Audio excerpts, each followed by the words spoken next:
Ito na ang bagong way para kumain ng grapes. Frozen.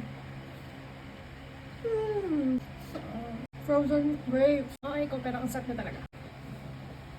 Guys, may bago ako na-discover. Ngayon ko lang ito nalaman kasi nung parang isang araw ko lang nakita yung video na nilagay niya yung grapes sa freezers.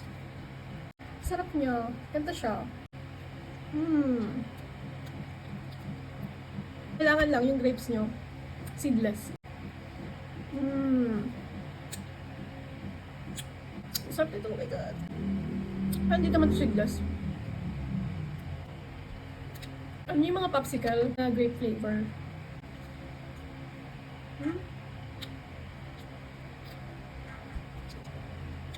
Ang texture niya ay para siyang ice candy.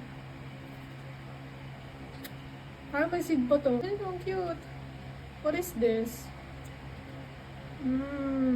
Kailangan nyo matry ito.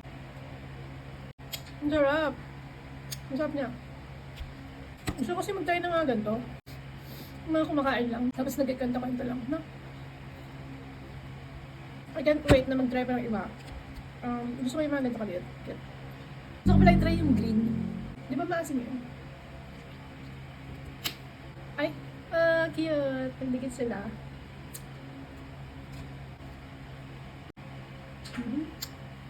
Last one na. Bye-bye.